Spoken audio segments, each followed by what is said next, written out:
Hello, everybody. I'm Dr. Danielle Dickey, founder and chief executive officer of Educational Epiphany, one of America's fastest growing publishing and professional development companies.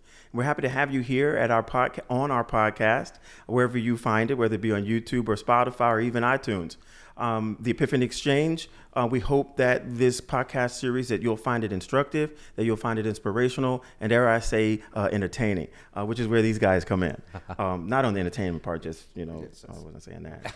But on we knew what you meant. Okay, on the instructive and the inspirational part. I'll try to do the entertaining. Everyone, this is Richard Bork, our Chief Marketing Officer. Hi, everyone. And Jerry Richardson, our Chief Operations Officer. Hey, how was it? So Dr. Dickey... It's so Cherry, weird. I'm moving on so from weird. that. I'm moving on. Okay. Dr. Dickey, there's today's topic is really exciting for us because this is something we hear Dr. Dickey say on keynote stages all over the country. And it's really important because not only in our societal approach to everyday life, right, we're always in a rush, whether it's getting up to get to work or getting on our computers or putting our kids on the bus, whatever it is you might be doing in the morning. I feel like our culture in general is always in a rush. Yeah.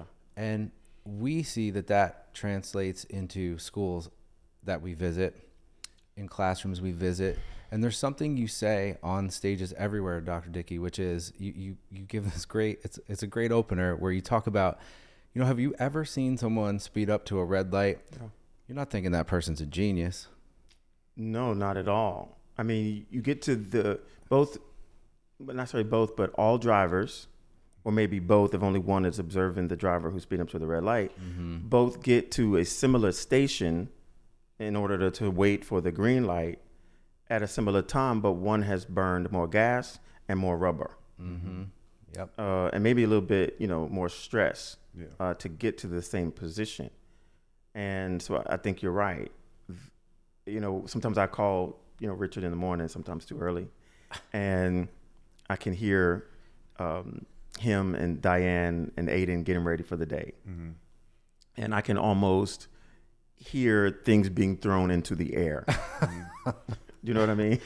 Organized chaos. Yeah. It's always organized, yeah. But sometimes, I hear the chaos associated with having a teenager in the backdrop. Right. And I think sometimes when you are in a hurry, you make needless missteps. Yeah.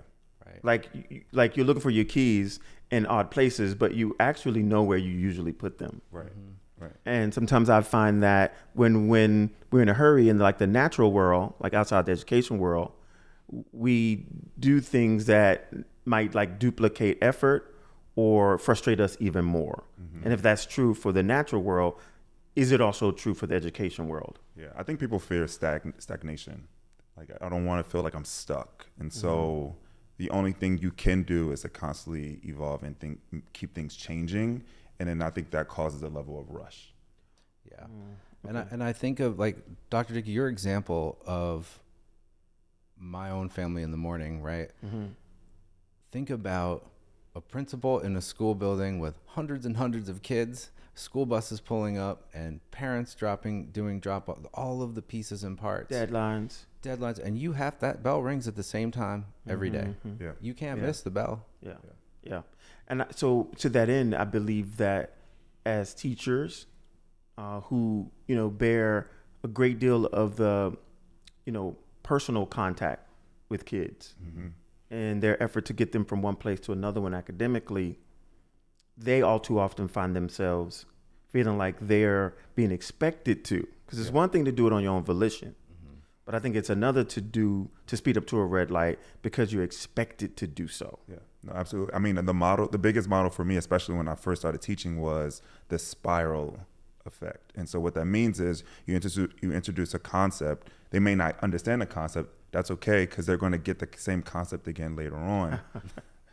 Yeah, the problem is yeah. that I experienced the same problem I experienced when they were first introduced to the concept. I'm going to experience the same problem the second time or the third time they're introduced. Yeah, if you don't have time Yes. to deal with the concept adequately, what is the use of a spiral curriculum? So, like, what is a spiral curriculum? So, if you're listening or watching, a spiral curriculum is one that has in it a presupposition that concepts will repeat as the school year progresses. Mm-hmm. And these concepts that repeat represent multiple opportunities for students to engage in practice relative to a finite number of concepts. But the idea behind a spiral, the part of the iceberg you don't see, is the idea that when kids see it the second and the third and each of the successive times in the curriculum or in the teaching learning process, that they've already acquired some level of mastery. So when they see it again, it's truly a review. Right. But all too often, that review is not a review. It's still, it is yet another opportunity to try to master something or push children toward mastery in a hurried fashion. Right. Or it's an opportunity for us to dive deeper into that concept for kids. Yeah. I think oftentimes, like, you get stuck into this mode where the district is expecting you to be able to be first of all, everyone on my team needs to be at the same rate, at the same place. That way, when we come to PLCs, we're all talking about the same concept because all of our kids are on the same pace. And so I think that's always like a fear, at least for me, was coming to those meetings and not have my kids on the same pace as everyone else's. You mean at the same place because of pacing? Correct. Right. Well, but I think it's difficult to, have to keep the same pace in a program of study, right? Or in a scope and sequence when classroom A and classroom B does not have the same needs. Mm-hmm. Right. And those needs are not necessarily apparent until the teaching and learning experience begins. Right. And I'd love to be able to promote the convenience of a PLC where each teacher is at a similar place in the curriculum, but that's inconsistent with reality. And so while it's convenient and useful to be at the same place at the same time in order to level set on what is to come, what if that is not the case? Then what do you do? I think we ask teachers all the time to differentiate for students, but do we as school administrators differentiate for teachers based upon the student body that they're serving? Correct. We were actually in a I'm gonna come back to that smile, Yeah. Jerry. Yeah. Go ahead. Yeah. It's and I think of even myself as a student sometimes feeling like, oh my gosh, everyone is so far ahead of where I'm at. Mm-hmm. How do I, as a learner, how do I get to the same? So it creates this level of almost like anxiousness inside of a learner. Yeah. And you have 20, 25, 30 different experiences and learners in that room. Yeah. We were just in Boaz this week, Dr. Dickey, and the current superintendent there, Dr. Walsh, she said in front of the team, right, you were with some teachers from, I believe it was the high school. And school administrators, yes. Yeah, and she got up in front of everyone and reinforced what you were saying, which is, I'm giving you all permission to slow down here in order to speed up as we continue to learn and embrace these concepts that Dr. Dickey's teaching. Yeah. And, but I think sometimes though, and I appreciate Dr. Walls's, sentiment and her, willingness to help people to bring the temperature down, but not too low so that folks are too slow, because slow doesn't necessarily mean good. Correct. Right. Correct. Slow is different than good. Right. Jerry, you want to say something Yeah, before I add to that? I was just thinking that, like, just giving kids more, giving teachers or students more time on the concept just doesn't automatically make them more proficient either. Yeah. Look, as a former school administrator, I had a group of teachers, that I had the honor of working with, that I often distributed leadership responsibility so that all the decisions did not lie on me, because at best, a school principal's average tenure is, 3 to 4 years, maybe last time I checked. And so, but teachers, they tend to stay longer in a given building. And so I didn't want the leadership team and teachers, irrespective of their position on or off the leadership team, to depend on me to make decisions for the learning community. So they said to me early on, we know how to fix underperformance in our building. We don't need 15-minute classes. We need 90-minute classes. Correct. So I said, hold on, y'all. What percentage of our students are proficient? They said, on average, 30%. So you want me to give, and this is not any indictment against those folks, because I love them and I would, work alongside them any day. I said, so right now we're teaching 50 minutes unsuccessfully, but you want me to give you 90. Correct. Right. Right. So you can slow down, but it is not, I said to them, our linchpin is not more time. It is an effective use of the time we do have. Right. Creating efficiencies and systems and That's it. Yeah. So Richard, not just efficiencies and systems. Yes, because school improvement has to be built on a foundation of like a systemic approach to teaching and learning. But I knew back then what I know better now, that, I'll say it this way. To give kids, this is not an indictment of educators, I'm an educator. To give kids 50 minutes of a pile of poop, 90 minutes is no better. You just gave them more poop. Yeah. more time with it. More time with the poop.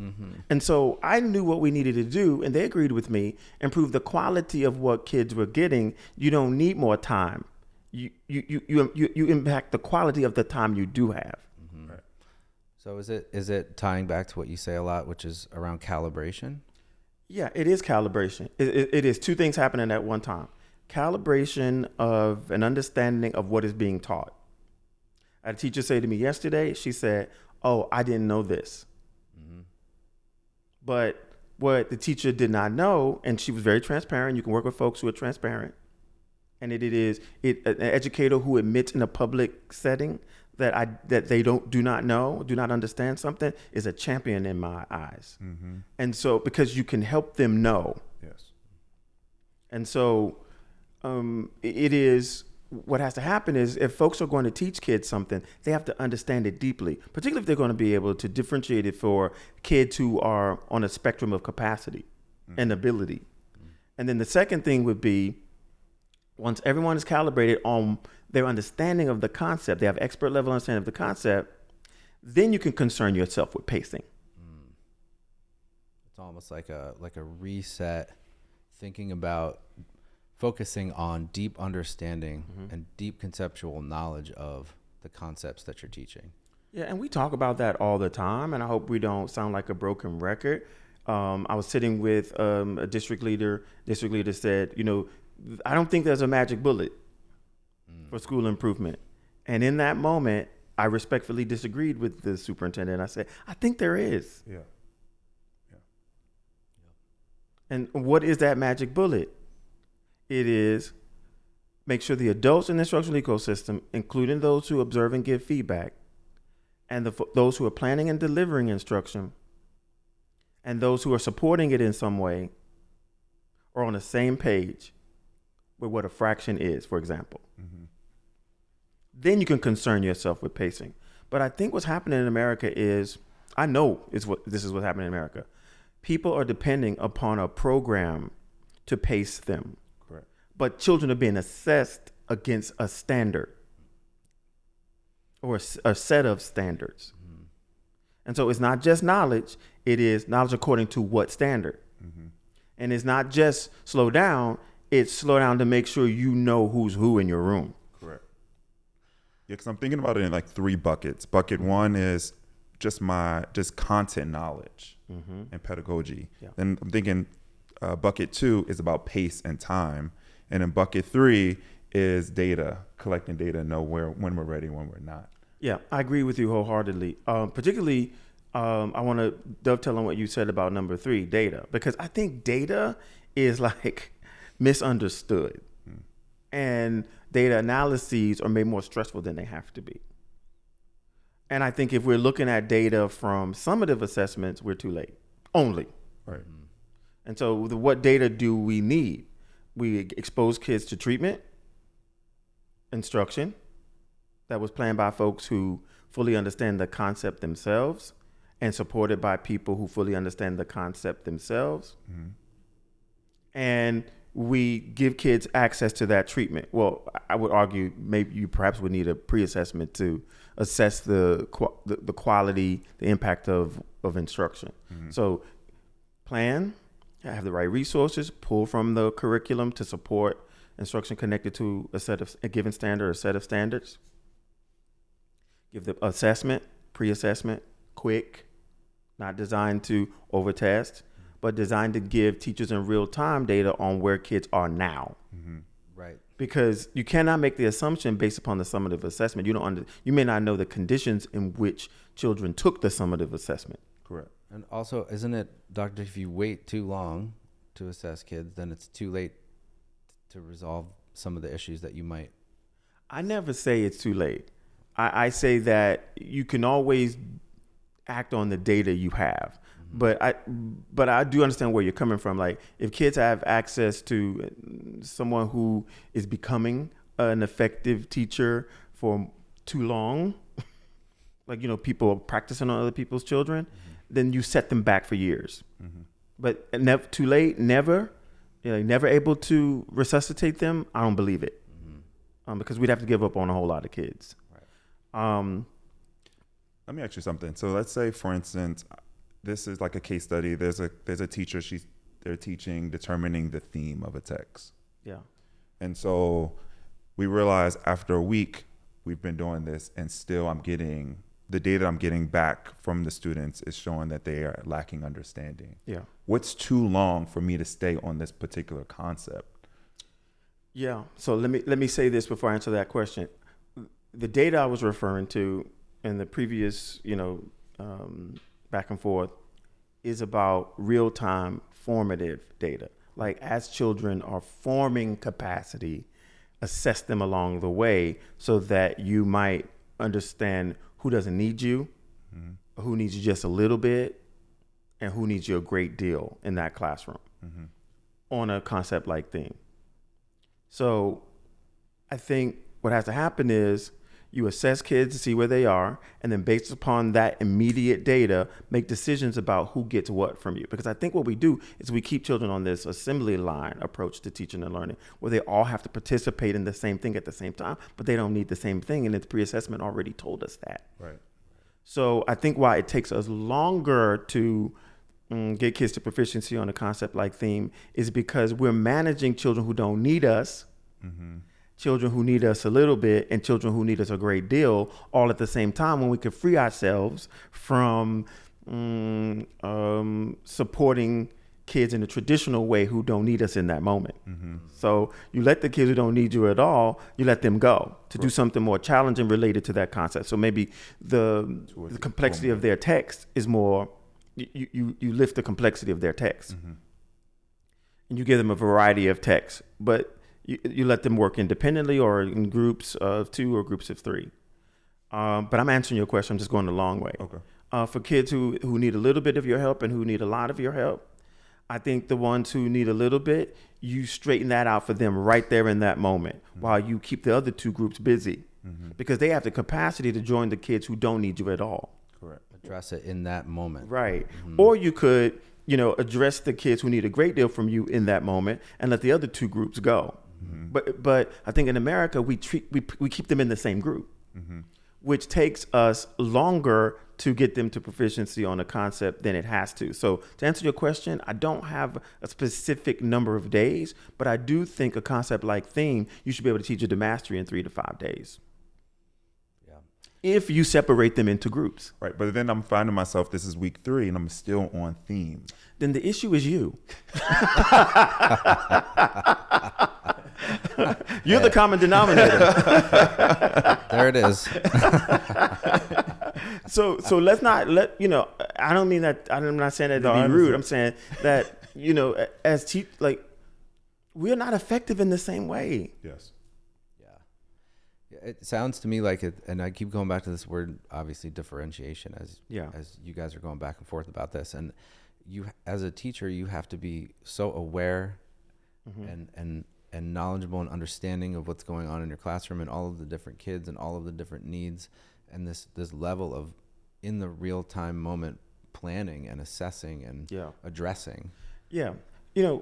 I agree with you, Richard. And I would add to that, like, I think that we want kids to show proficiency in the way we want them to show proficiency, which is typically a multiple choice, selective response, or, writing opportunity. But can kids not, if they have difficulty demonstrating mastery through that method, why not give them another way to show that they understand? Right? Can they show you they understand verbally?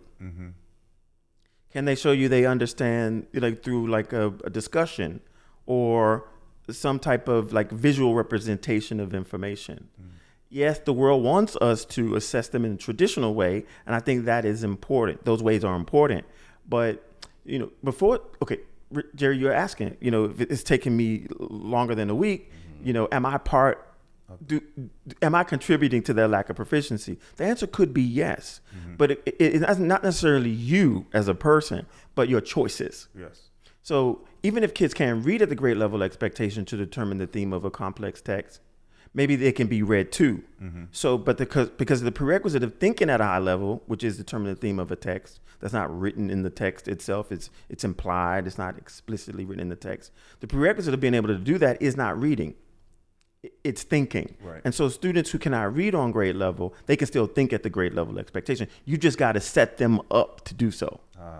So it really could be they understand the concept of theme, but they're struggling with the literacy component of making sure they understand. Well, they might be struggling with the traditional way of showing they understand. Right. So you as the teacher have to diagnose that? Right, which is why the formative assessment really matters. So anytime I begin a demonstration lesson, you guys know this, and if you've seen me do a demonstration lesson somewhere in the country or in your building or at a symposium, you'll understand that I know who's who immediately. I was watching you do that yesterday in one of the classrooms we visited, where they were working on photosynthesis, and I saw you with, I think you were with two or three individual children at different times, and I watched you systematically understand almost inherently where they were with the understanding of that word part, and then you help pull out of them what they knew about or didn't know. So both what they did know and what they didn't know, because I can't assume the kids don't know, but I can assess them quickly to figure out if they do. And I think one of the things that we talked about early on in our conversation, one of the things that keeps us as educators from being able to be sensitive to what kids know and what they don't know yet is the fact that we're in a hurry. Correct. It impedes our ability to see the keys sitting right on the counter. I can't help but think about, our guided questions that are in the interpretation resource guide. And the reason why I'm thinking about that is because if the goal is for students to be able to master this particular concept, those questions are geared to let us know what's going on in the kids' thinking, that lets us know where they're falling apart to get to the goal of the task. Yeah, the culminating task associated with the standard. So what Jerry's referring to is we have something we call interpretation and resource guides. And no matter the state, we've taken the concepts that are resident in most state standards, and we have lifted those concepts and written questions that students need to be able to answer in their heads if they're going to get to the cognitively demanding peak associated with that given concept. So if kids are supposed to determine the theme of a text, there's some questions they have to be able to answer in their head to get there independently. Correct. And if you're in a hurry, you'll just ask them to determine the theme of the text without giving them the opportunity to demonstrate to you that a question along the way is a brick wall for them on their way to the culminating question. Yes. So for example, first question might be, what type of text are you reading? Right. Is it informational or is it literary? Those are guiding questions, because how you might approach the theme of an informational text might be slightly different than how you approach the determination of the theme of a literary text, right? Informational text, you're thinking individuals, events, ideas. Yes. Those are going to lead you to the determination of the theme of the text. But a literary text, you're thinking setting, characters, conflict, plot. Though an examination of those leads you to a determination of the theme of the text. Okay, so once you know what type of text you're reading, the next question might be, what are key details? Key details about what? Individual events and ideas. Key details about what? Characters, setting, plot. Right? Okay, so now what do key details have to do with a determination of the theme? And by the way, what does it mean to determine something? I was just going to say, what does determine mean? Yeah, it means to figure it out. What is theme? It is the same thing you learned when you were in kindergarten. Moral, lesson, message, central idea. Right? Now, what does it mean to synthesize? Because you have to synthesize the key details on the individual events and ideas. You have to synthesize the key details on the character, setting, conflict, plot to come to a determination of the theme of the text. But if students are struggling with those prerequisite questions, don't expect to give them a complex text and ask them to determine the theme of it successfully. Exactly. And that makes me think of that's my intervention group, Yeah.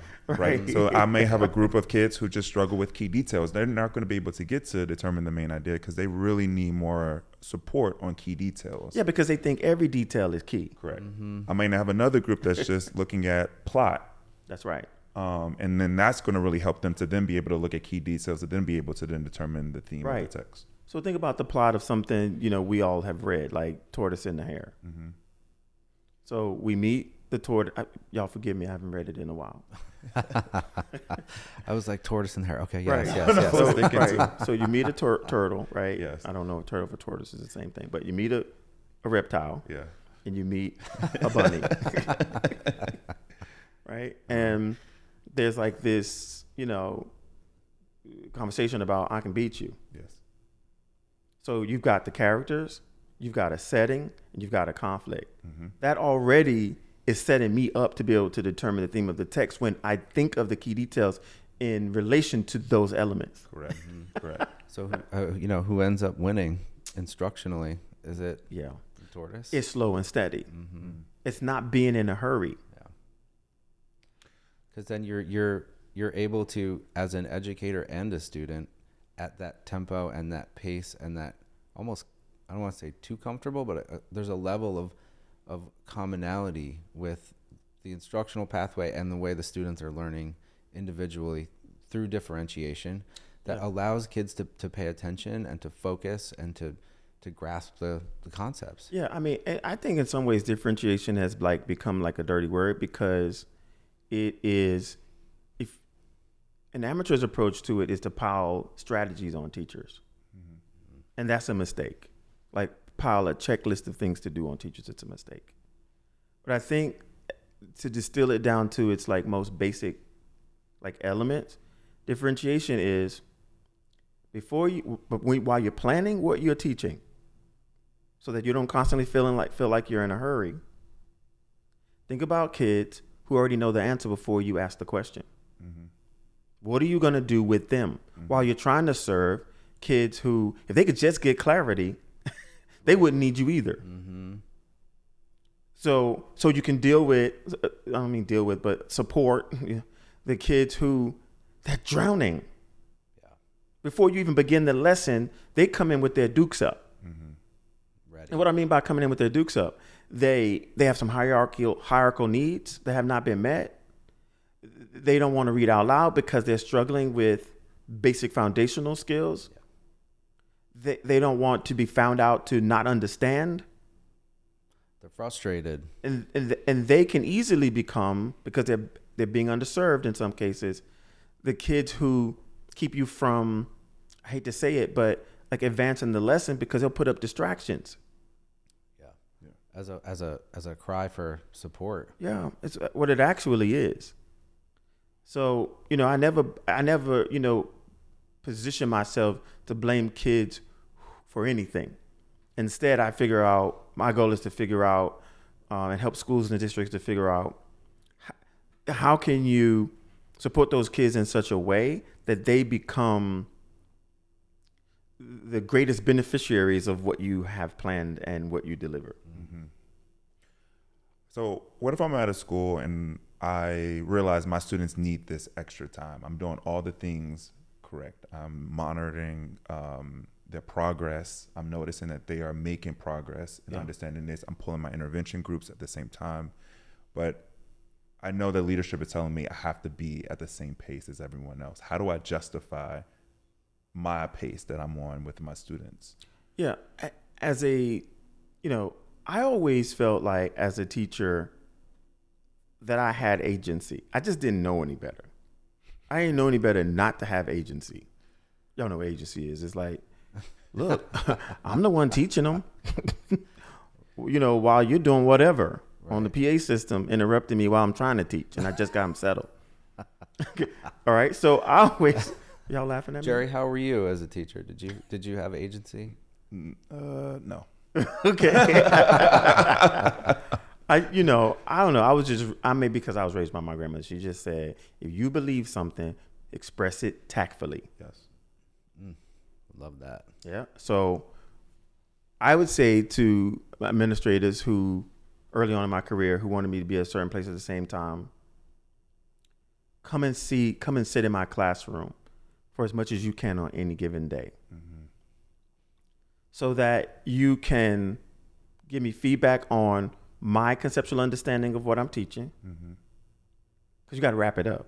You got to wrap it up and put a bow on it. Yeah. Mm-hmm. So that you can give me feedback on my pacing, so that you can give me feedback on my formative assessment opportunities. So you make sure I'm not ignoring, certain kids in the classroom, that I'm not leaning toward a particular group, mm-hmm. That I'm advancing advanced learners, that, Mm-hmm.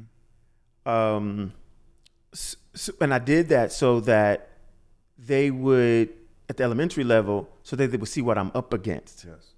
Because if you're not up against it every day, you can forget that not all kids have the same knowledge base when you inherit them. So I can't control what I do. I can't control who I inherit, but I control what I do with my inheritance. No, and so then at the secondary level, I had an observer who said, when I'm coming to observe you, you have to finish that lesson. Mm-hmm. Right. So wait a minute, you want me to get through the introduction? You want me to build that background knowledge? You want me to do some modeling? You want me to assess the impact of the modeling that I did on them? By the way, I have 50 minutes. You want me to have them work in groups, and you want me to have them work independently, and all I have is 50 minutes, but it took me 5 minutes to take the role. Mm-hmm. Right. And then I was interrupted 7 times by announcements. Mm-hmm. I blacked out. So I said to him, you want a show?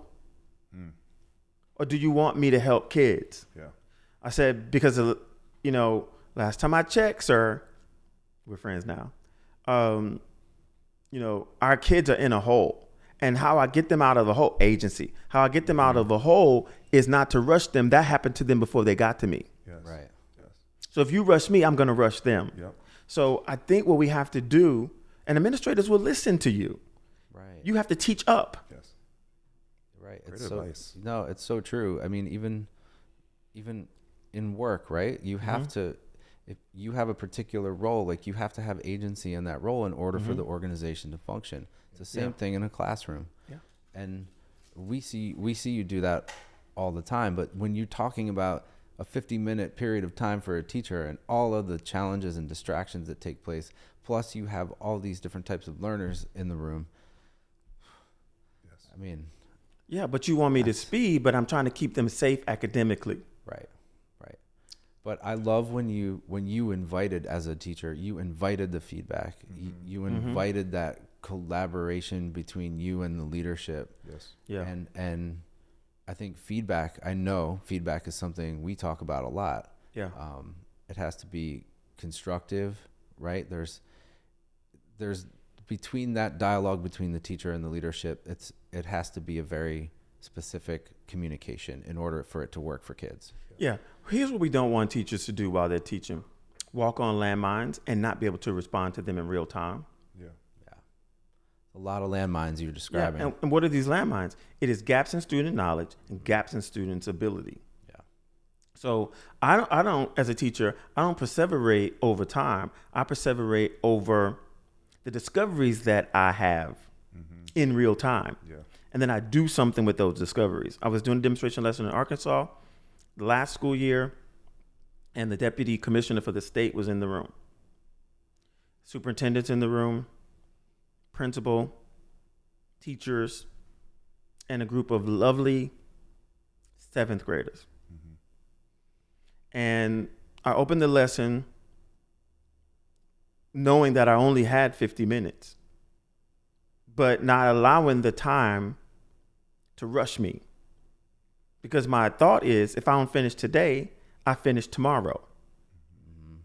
Right? With mastery in mind. Yeah, right? That's why it is counterproductive to give teachers a program that says day 1, day 2, day 3, day 4, day 5, which is suggesting to them that even if they need a second day 1, they have to go to day 2. Right.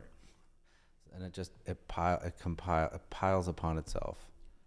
Well, we contribute to the gaps that kids have. We contribute to the fears that they have about, thinking out loud, performing on an assessment. Okay, so the sum of something. What about, there's some saying about the elements of something and the sum of the total Equal to its parts. Is not greater than right. the pieces itself. Y'all know what I'm saying? What is it, Jerry? You know this. That the whole thing is not greater than the pieces of the thing. Right. So here's what I did in the lesson. I understood that the pieces of the lesson would impact the quality of the lesson in its entirety. So here's what I did. I introduced the academic language in the objective. People say to me all the time, how much time should that take? Because they want me to speed. Yes. Or they'll say to me, well, I don't have time to introduce the language of the work. Or what? Yeah. So I wanted kids to examine a sample from a population, but they don't know what I mean by examine. Right. They don't know what I mean by sample. They don't know what I mean by population, so that they can make valid generalizations. They don't know what I mean by valid. They don't know what I mean by generalization about the population that's under analysis. They don't know what I mean by analysis. Pick a word in this standard that you don't understand. Yeah. And they highlight all of the words. Absolutely. So that's what I did. So I said to them, which ones you don't understand? They highlight the ones they don't. I don't determine what's next. Yes. The need in the room determines what's next. I don't determine how much time it will take me to teach them what those words mean. I have some contribution to it, in the example that I shared about you being the common denominator. But they're telling me they need something from me. How dare me put the math problems in front of them and they don't understand the language of the work. I love when you say that. You say that the kids dictate the pace of the lesson, right? Because then it takes less pressure off of me as the teacher and puts it more like on how am I showing up for my kids in a way that they're getting all the need, all the essential things that they need in order to fulfill that whole. Yeah. First of all, we have to say to kids, okay, guys, tell me what examine means, as I did in this lesson in Arkansas. And none of the kids could tell me. Now, I don't mean tell me out loud, write it down. Because these days kids don't want to talk out loud. No problem, write it down. So I had them all write it down. None of them knew. So that tells me I have work to do. Right out of the gate. Yeah, that's where I spend my time because they told me they needed something from me. And they didn't give me a wrong answer because they weren't trying. They didn't know. Right? So then we did that same thing with the successive words. And I said to them all along the way, because kids have to feel safe.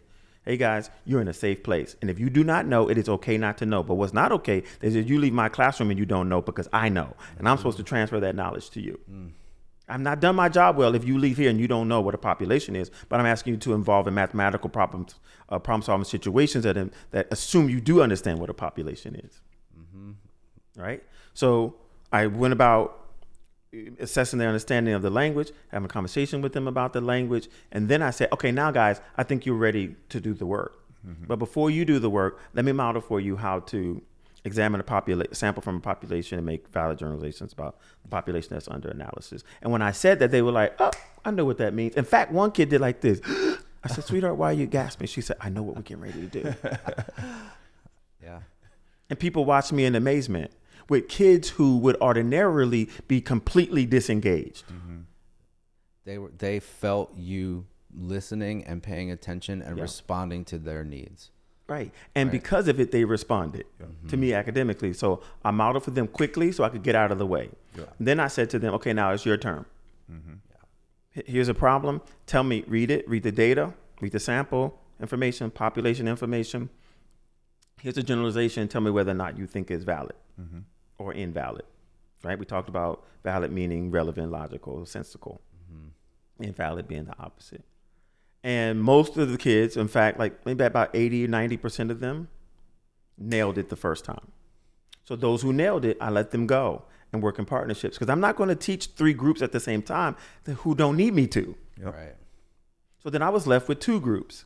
So what did I do? We did some more practice problems and I looked over their shoulders and I could see where they were going wrong. So then 2 groups formed. In real time, formatively, 2 groups formed. So what did I do? I kept one, the highest group, and by the way, they don't stay high on every concept. Right. So those groups have to be flexible. Of course. Otherwise, because if kids always end up in that group, the low group, then they disengage because they get embarrassed. Right. So you don't know if group A, B, or C is the group that is being more successful. Gosh, right? Another nuance I have to pay attention to, right? Yeah. Be sensitive. What would you want? Right. To sit in the room and be in the B group? Right, exactly. For 6 months. For your entire life. Right. Okay, so I let one group go, gave them something very meaningful to do. I kept the 2 groups, and everybody's watching me like, okay, what's he going to do? What do you think I did? I served them based upon their real-time expressed need. Yes. And as I served them and they got to master, they were able to answer multiple questions without my assistance, they went to the group that was already finished. And by the time I was done, I only had 1 kid left that I was serving. And people were holding their breath to see if she would, because she didn't give up. Because I said to her, look, sweetheart, don't you dare give up because you're not in that group over there yet. Words of encouragement. I'm going to get you there. We could do this. Yeah, I said, but you can't leave this group with me until you can do 2 or 3 of these without my assistance. Because one could be a fluke. One correct could be a fluke. I want to know you mastered it. I worked with it. I saw what her problem was. She didn't give up on me. I didn't give up on her. And by the end of the lesson, she was in the other group. And guess what happened? I got chills thinking about it. When she finally made it to the other group, you know what the other kids did? They stopped what they were doing in that fun group and applauded her for not giving up. See? Yep. Amazing. It's like in a way, it's us going back to that human level of understanding. And right. Like, if there is one lost sheep, first of all, you have to know it. So you can go and get them. Okay, I see you 99, but I'm going to go get the 1. Right. I wish I had a good quote about like a lost sheep. It's okay. But I don't. It's from Sunday school. Y'all been in Sunday school. I went when I didn't want to go. So now it comes out of me like rivers of living water. That's another reference. That's from Sunday school. I got it. Thank God. What you say, Jerry? Thank God. Jerry, you're Catholic. Just Hail Mary. What are you, Richard? I'm Catholic. You're Catholic too? Yeah. Okay. I was at church every Sunday. I did a short stint in Sunday school, but didn't last long. My grandmother had a Catholic church in her neighborhood, and every now and then I'd go. I was just curious. They'd go to mass, and they were speaking another language, and doing a lot of kneeling. I thought it was very interesting. Yeah, you go up and down a lot. You kneel, you sit. And the singing is, at least in the church I went to, is very flat. Oh, yeah. Okay, so Catholic folks, we love you. I know it doesn't sound like it, but we do. But it was very interesting to see the sacrament, right? Am I using the right term?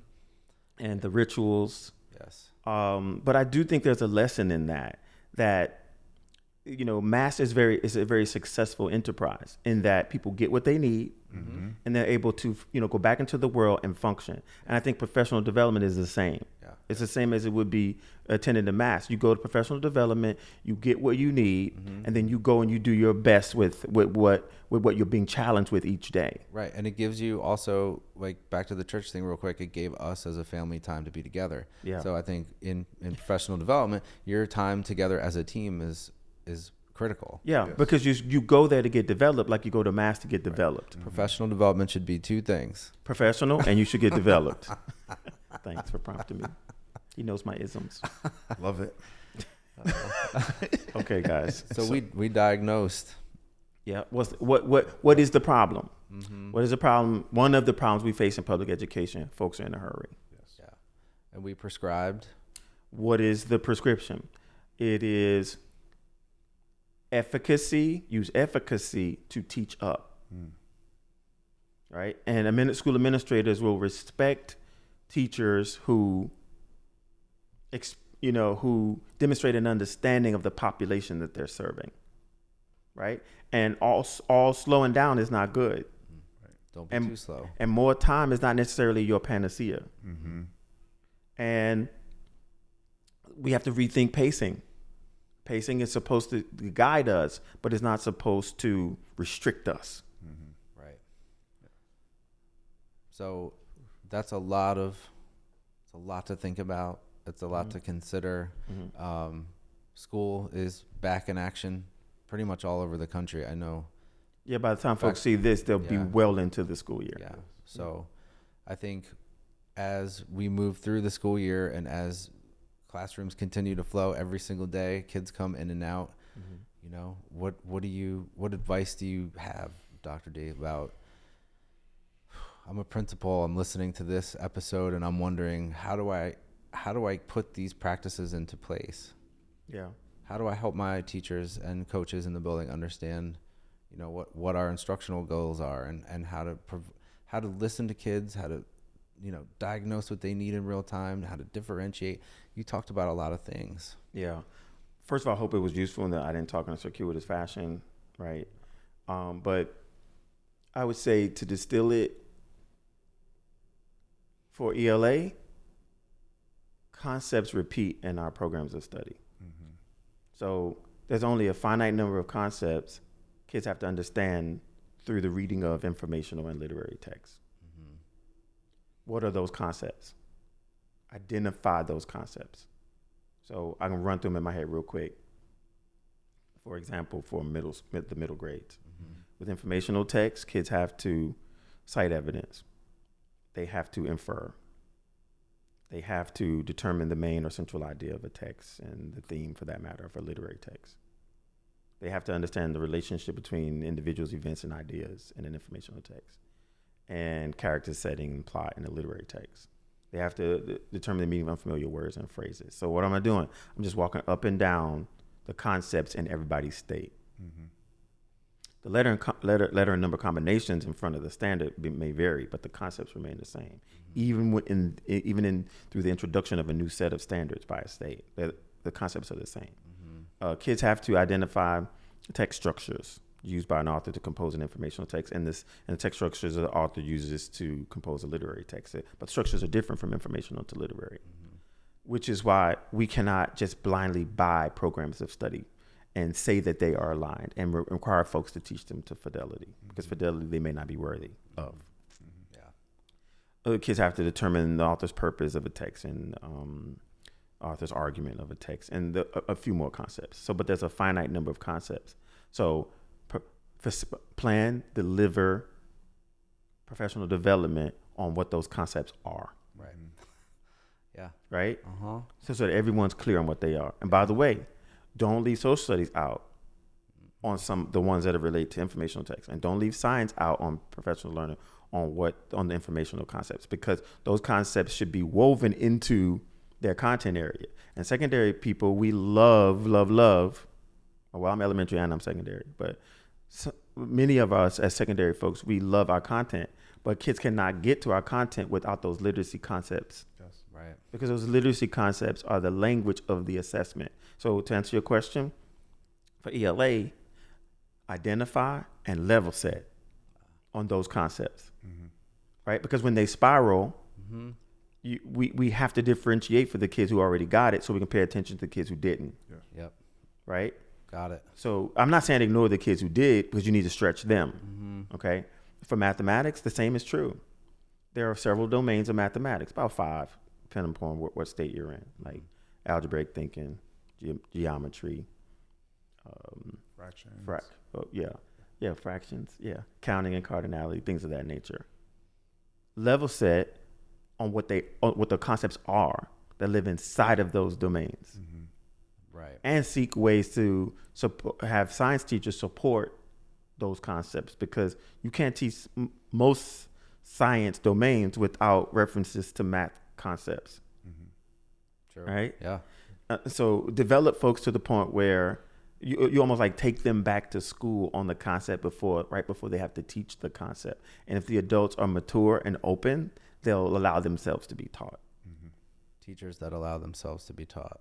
Yeah, that you can trust them. Administrators who allow themselves to be taught, you can trust them with children. For science, the same is true. Level set on the concepts. Provide just-in-time professional development on the concepts without making assumptions about the degree to which teachers understand the content that they're planning relative to and deliver instruction relative to.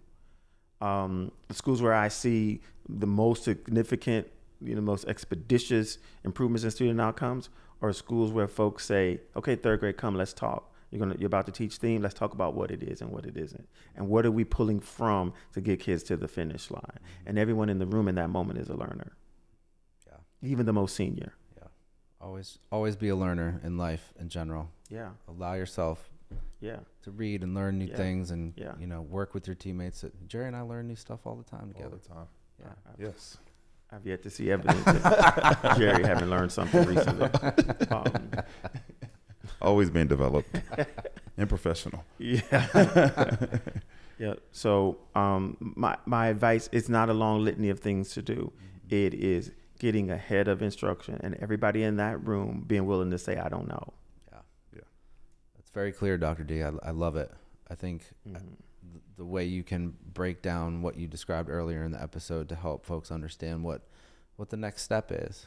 Yeah, I think it's a simple next step. But when we abdicate instructional leadership responsibility to others as a principal, we get what we get. Yeah. All right. Okay. I think that's a wrap. I think we slowed down. We sped up. Okay. All right. We talked about differentiation. We talked about multiple content areas. We talked about professional development. We talked about a lot of the challenges that are happening in schools and classrooms. Yeah, because we have to acknowledge them. Otherwise, we lose a generation of teachers. And we can't afford to lose the cavalry. We are the cavalry. The cavalry's not coming. We are the cavalry. Yeah. So if you're teaching right now, you're leading a school right now, more than ever, your contribution to society is important. And we just want you to stay encouraged. So we hope that something we've said today on this episode will do just that, encourage you to stay in the fight in service to children. So thanks for tuning in. For more information about our products and services, visit our website at educationalepiphany.com. If you would like to partner with us in some way, please call Jerry. Please call me 410-258-6443.